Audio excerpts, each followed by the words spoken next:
I'm Dana, and today's video, more so than perhaps most of my others, is all about starting a discussion, because I could be completely wrong with this, I could be talking absolute crap, but I've been thinking a lot lately about autistic masking and the ways in which that I mask my autism, because a lot of it doesn't feel like I choose to.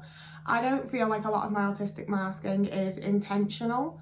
It automatically just slips on when I'm in a situation where I need it to. Which is where I've come up with the term internalized autism, and when I've tried to find things like this online, it just keeps pointing me back to masking, which is where maybe it is the same as masking, but I don't feel like it is. Like I say, masking for me is something that very much like slips on in the situation that I need it to, which means that it tends to be when I'm overwhelmed, when I'm having some sort of sensory issue, when I'm in a social interaction. You know, it's times when I'm having to try to act like a normal person, and I hate the term normal, we're all normal anyway, but you know what I mean, like when I have to be a neurotypical presenting, got my shit together kind of person, the mask just slips on and it doesn't feel like there's any way that I can control it, and that's where it's really difficult to unmask and to advocate for myself and all of that junk that is discussed in other videos. But then there's times that I'm alone or I'm with people that I'm really close to, you know, generally like safe, fine environments, and say I'm gonna have a meltdown, say I'm a bit just upset in general, say I'm anxious, like whatever's going on, I very much just internalize it all and deal with it all inside. And with anxiety, like I might get shaky, I might get sweaty, I can't really control the physical aspects of that. You know, like I've mentioned in other videos that I've never had like a screaming, crying, breaking things, throwing stuff, meltdown, breakdown, emotional scene, essentially. I've never done that, even though I've definitely had times that I've physically wanted to, you know, like I've been so upset that I've just been sobbing and I can't breathe, and I would love to like scream and throw something, but I can't. I would be choosing to do that because I've seen it in a movie or something. I would be like, you know, like all of the bodily signals are there that I'm angry and I'm upset and I want to like break something, but I just don't and can't do it. And it feels like part of being autistic for me is that all of these emotions are very internalized. And like, I'll give that it could be trauma or whatever else, but I don't feel like I can outwardly present any emotion naturally. It feels like, perhaps that's more so what it is, it feels like my emotions are fully internalized and don't present themselves like everyone else's does. And I have debated with myself if it's like sort of an internal meltdown, if it's just a shutdown, and they're both things that I've experienced. I mean, I wouldn't say I've experienced like an internal meltdown. My meltdowns are very like, you can tell that a meltdown's happening, but I experience a lot of shutdowns, and it's not the same thing, you know? Like shutdowns for me are very like, everything's gone apart from perhaps the main emotion I'm feeling, and even then that's only sometimes. Normally it's just everything's gone and I've shut down, it's not there, and that's not what it is. You know, what I'm talking about is when there's lots and lots of very overwhelming emotions, I'm feeling lots and lots of things, and I know that anyone else in the same situation would react physically in some way, they would do something, you know, and like I've had times where I really like, I feel like I'm crying, like I keep wiping my eyes and my face is going the way that it does when I'm crying, but there's just no tears. Like it's literally like my body just internalizes the entire thing and doesn't let any of it out. And like I say, I know it sounds, how I'm describing it, it sounds like a shutdown, but I know what shutdowns are like, and it's a very, very, very different thing. And it really sucks because I don't feel like I really get much of a release from my emotions. You know, like if I'm angry or I'm upset or I'm sad or I'm anxious, I don't feel like I get to release it in the way that neurotypical people do. And you know, like maybe that is the time that I need to like find more physical stims to do, because like I've got my spinny ring, I do that a lot, and I've got some other rings that I like play with, but you know, like I tend to stim when I can feel it in my body. I've spoken before in my stim videos, like I can very much like, I get those feelings sometimes where I feel like I want to crawl out of my skin and all of my joints feel weird and just everything feels wrong. And that's what I've picked up on. It's like, oh, it's time to like move my body and stim in some way and find something to do stim wise. And again, it doesn't feel like that. Like even when I've had shutdowns, I'll still stim because it feels right to stim. Whereas when I'm having these like internalized emotional things or like internalized autistic traits or whatever else, I don't get any of those feelings. I don't get the feel of like, if I stim, I'll feel better. And now that I've thought of it, I will probably try stimming during those times more. But I don't feel like it's gonna help, because I feel like it only helps when, you know, my body has like a genuine call for it, and I don't get the signal during the times that I'm talking about. And I've kind of narrowed in on like the emotional aspect of it there, but I do feel like it represents with like a lot of my other autistic traits as well. You know, like I've been around a lot of autistic people, and it's always been kind of weird for me, because I can very much look at people's behaviour and be like, I get it, I completely get it, you haven't noticed this, and then you didn't think of this because you're autistic, and then this happened, or, you know, whatever the situation is. And I know what's happened, because I know that that would be my immediate go-to, you know? Like, I feel like I have these autistic reactions or whatever else, like these autistic traits and autistic parts of my personality, I guess, that they're there, and I sort of have this extra like learned part of my brain that's like, no, that's not the right way of doing it. You know, and now that I know I'm autistic, I genuinely think of it as like, no, that's an autistic way of doing it, that's what an autistic person would do. And it's lame and dumb because I am an autistic person.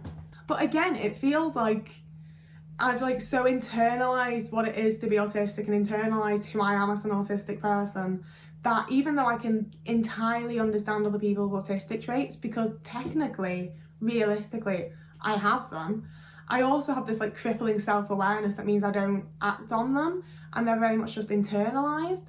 And again, I know it sounds like masking, but it doesn't feel like masking, you know? And I could be wrong, it could just be a different element to masking, but it just doesn't feel the same to me. And like I say, I have been thinking about this, so I've got two theories of what it is if it's not like internalised autism, you know? And one would be that I've so deeply internalised how neurotypicals act that I don't feel able to not give in to that, you know, like from my own anxiety, my own trauma, or from my past, whatever else. And I think that's not entirely unlikely, I'll give. You know, I've consumed huge amounts of media. You know, like my current thing is movies and TV shows that I really love, but back in the day, I ate up lifestyle YouTube content. I absolutely devoured like teenage girl content when I was also a teenage girl. Like, it wasn't creepy. You know, I would watch every single like morning routine, bedtime routine, how I study, how I get dressed in the morning, what I make for breakfast, you know, like all those types of things.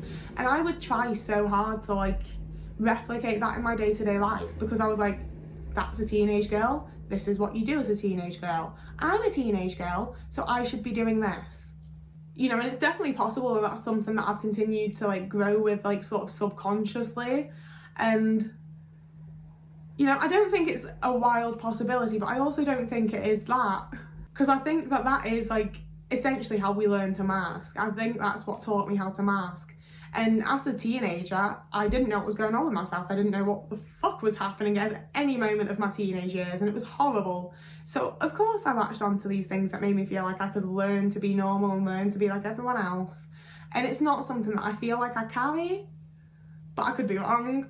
And the other thing is that it's essentially forced behaviour as like a side effect of masking. And I think this is I do think this is quite possible. And what I mean with that is, you know, we mask around people. At least I do. I don't know about every autistic person ever, but I mask a lot around a lot of different people. And it feels sort of like every person has a different view of who I am and what I am like as a person and what my personality is, because I'm entirely different for a lot of people, you know? Like, there's definitely some people in my life that I don't mask around or mask very little around. But for the most part, like, I'll give that I've cut them out of my life now, but I was masking around a lot of people very heavily for a very long time. And it meant that they had expectations of me that were really quite far away from me as a person, my personality and what's true about me. But I'd given them such a picture that it was their perception of what's true about me, you know? And I feel like that might have caused almost like a splinter of my autistic masking, where it's become so normal to me that I'm a different person for everyone, that I don't entirely know how to just be my own person. And, you know, a lot of things I don't react to, and things that I internalise, is because I feel silly. I don't know how to do it, and I'd feel silly and a bit awkward, and I think I'd regret it. And that's a big one as well, is that I feel like I'd regret a lot of things, you know, like it might feel real good to break a cup at that moment, and I've got to deal with the broken cup, like. But you know, when it becomes like so intrinsically normalised and just a part of your life and just the way things are, to have all these different personas, I do sort of wonder if these like internalised parts and these internal thoughts are maybe my inner fucking monologue, honestly. Maybe that's actually who I am as a person. That's like the real part of me, and then everything else is just layers on top. That sounds plausible as well, to be fair. I don't know. Like, I really don't know. That's why I want this video to be like a discussion piece, because I think that it's entirely possible one of you will say just the right thing or link like just the right article where I'm like, oh, so it is just masking, it is just this thing. But you know, from the phrases that I've googled and the questions that I've asked, I've not really found anything that I felt was relevant to the topic that I'm thinking on, kind of thing, if you get what I mean. I hope you understand what I mean. And like I said, I do think it's possible it's some sort of trauma response that I haven't found out about yet. But whatever it is, we're working on it and trying to be happier people. I keep saying wait, I'm working on it and I'm trying to be happier, and I'm not very fucking happy. But it might make me happier if you wanted to like and subscribe. It won't. I am not connected enough to the internet to actually be made like genuinely happy by someone following me. But I am made genuinely happy when I read your comments. So I would really, really love it if you commented down below with like your thoughts and opinions, discussions, if you experience anything similar, if you feel the same way. Anything like that, I would be really happy to see and read about. I'm a promoter YouTuber now, and I'm trying to remember to promote myself and my things in every video. I hate it, I don't like it.